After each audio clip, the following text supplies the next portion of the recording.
Oke, halo semuanya. Jadi aku hari ini akan, bahas dan lanjutin dari buku yang lagi aku baca yaitu Seni Mendengarkan di babnya yang ke-8 dan yang ke-9. Nah, jadi aku akan bahas, per babnya ya satu-satu. Jadi pertama itu adalah suara firman ya, di bab yang ke-8 ini suara firman dan suara gembala.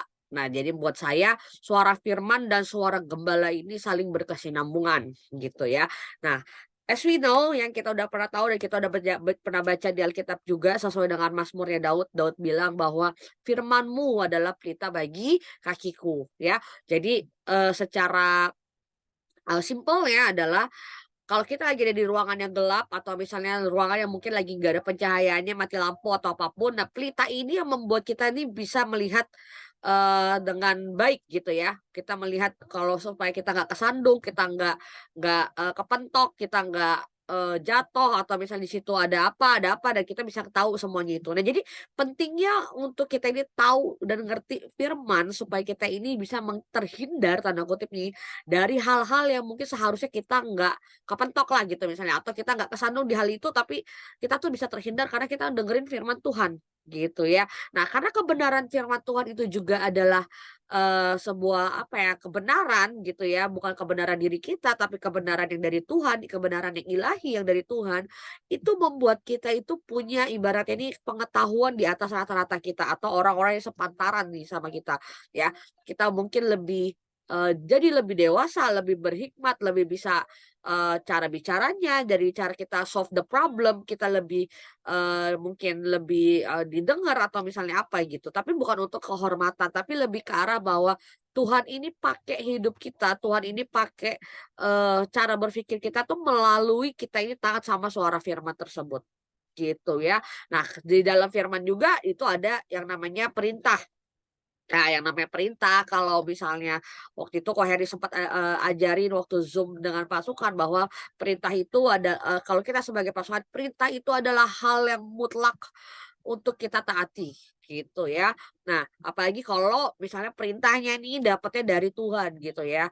Nah, kalau misalnya kita taat sama hal-hal yang kecil, nah Tuhan itu pasti akan bisa mempercayakan kita ke hal yang besar. Nah, contoh misalnya seringkali mungkin kita dengar, perpuluhan misalnya ya, perpuluhan itu ada nggak di Alkitab? Surely ada banget di perpuluhan gitu, ada di Alkitab gitu ya, tentang perpuluhan. Nah, kalau kita nggak taat dari hal-hal kecil mengenai perpuluhan, gimana nih caranya kita tuh bisa jadi pengelola hartanya Tuhan yang lebih besar lagi. Nah, itu yang harus kita pelajari. Nah, hal-hal yang ada di firman Tuhan itu seringkali kita dengar dari gembala gitu, yaitu Pastor Berry. Kadang-kadang misalnya pastor berkhotbah tentang sesuatu, pastor sharing tentang sesuatu dari hati Tuhan, dari firman Tuhan.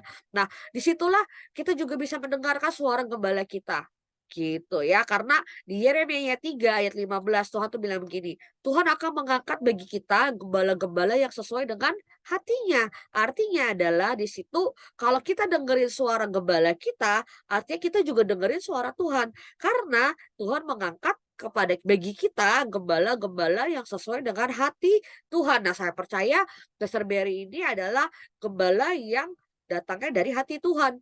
Makanya kita ini bisa ngerti, kita diajarin bagaimana caranya mengenal hati Tuhan, bagaimana menunggu Tuhan, bagaimana caranya menyenangkan hati Tuhan. Lah, karena saya percaya Pastor Berry ini adalah gembala yang sudah Tuhan sediakan, Tuhan sudah utus buat hidupnya kita, untuk kita ini bisa mengenal dan sesuai dengan hatinya Tuhan. Gitu ya. Nah, karena kita ini domba dan Pastor Berry adalah gembala, otomatis yang kita tahu di bab selanjutnya adalah sebelumnya adalah dibahas bahwa domba itu selalu bergantung sama gembala, makhluk yang nggak bisa hidup tanpa manusia, makhluk yang harus dituntun, makhluk yang harus hindarkan dari lobang, makhluk yang harus selamatkan, bahkan harus dibersihin kupingnya, harus digunting bulunya. Nah, itu memerlukan tangan-tangan seorang manusia. Nah, kalau kita ini domba, artinya kita ini butuh gembala yang mau, eee, kotor tangannya buat hidup kita. Nah, masalahnya saya percaya Pastor Berry sudah mengotori tangannya untuk hidup kita. Tapi problem yang kedua adalah mau nggak sih kita tuh mendengarkan suara dari gembala kita, gitu ya. Karena kalau kita dengerin suara gembala kita, artinya kita juga mendengarkan suara Tuhan, suara firman. Karena setiap suara gembala yang kita dengar itu pasti ada firman Tuhan di situ. Setiap yang saya percaya semua hal yang keluar dari mulut Pastor Berry itu adalah suaranya Tuhan. Gitu ya. Jadi saya percaya, setiap kita ini mau untuk ngedengerin suara firman dan suara gembala kita. Nah, yang di bab selanjutnya adalah Bishop bahas tentang suara kedagingan ya. Jadi kita harus menang yang dari yang namanya suara kedagingan ini. Nah, kadang-kadang suara kedagingan itu ya, apa sih gitu ya, kita bahas dulu suara kedagingan itu apa. Nah, suara kedagingan itu misalnya contoh sesuatu yang manusiawi, ya kita anggap, "Oh ini mah wajar, ini mah, apa ya, kayak yang memang lumrah," gitu ya.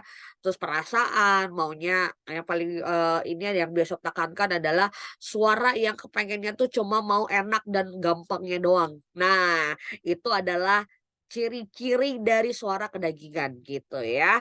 Jadi kalau misalnya kita mau diberkati atau misalnya kita mau naik ke level selanjutnya, kalau, pastor pernah, bicara, pernah beritahu dan pernah ajarkan bahwa do the opposite thing gitu ya. Kalau misalnya jiwamu maunya mudah, jiwamu maunya enak gitu ya, kita harusnya bisa, memutuskan kita harus decide bahwa enggak, aku maunya yang ikutin suara Tuhan, aku maunya ikutin suara Roh Kudus. Contoh misalnya, hari itu mungkin kita mau doanya cuma 60 menit karena, capek misalnya atau misalnya karena ngantuk.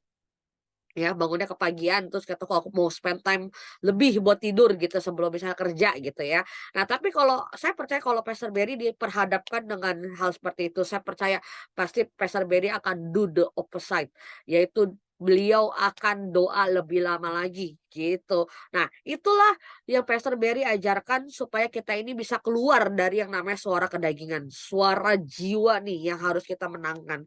Gitu. Jadi ketika jiwa kita maunya sesuatu yang enak, sesuatu yang mudah, sesuatu yang nyaman, nah kita udah mulai bisa mendeteksi, wah ini kayaknya bukan sesuatu yang dari Tuhan. Karena Tuhan itu nggak membuat kita ini berjalan dengan kenyamanan, gitu ya. Karena di firman Tuhan itu juga, Paulus ada sempat ngomong bahwa keinginan daging adalah maut gitu ya kalau kata Alkitab. Nah, kalau kita ngikutinnya sesuai dengan yang daging mau, semua yang mudah, semua yang enak, semua yang nyaman, ya pasti kita dapatnya upahnya adalah maut gitu ya. Nah, suara kedagingan itu membuat kita melakukan hal-hal yang mengerikan gitu ya. Jadi jangan, apa ya, jangan ambil suara kedagingan tapi ambil suara firman dan suara gembala kita gitu ya. Nah, caranya gimana nih supaya kita bisa misalnya membedakan, suara-suara seperti itu? Nah, sebenarnya simpel, kalau kita sering komunikasi sama seseorang, pasti kita dari jauh udah ngerti, "Oh ini kayaknya suara si A," gitu, "suara si B," gitu ya. Atau misalkan nggak usah dengar, misalnya contoh kita sering komunikasi nge-chat aja, kita tuh udah tahu, "Oh ini kayaknya bukan gaya chatnya si ini deh, ini bukan gaya chatnya si B deh, ini bukan gaya chatnya si A deh," misalnya. Nah dari situ aja kita udah bisa paham gitu bahwa banyaknya komunikasi itu bisa membuat kita mengetahui ini suara siapa dan suara, yang aku harus ikutin atau enggak, gitu ya. Jadi kalau kita mau ngenalin suara Tuhan, banyak-banyaklah kita ini harus berkomunikasi dengan Tuhan. Banyak-banyaklah untuk kita doa saat teduh, dengerin firman, dengerin, khotbah Pastor Berry dan segala macam. Itu yang akan membuat kita mengerti dan paham apa yang Tuhan mau dan kita kenal suara hatinya Tuhan, gitu ya. Dan dari aku itu aja, semoga memberkati. Thank you everyone.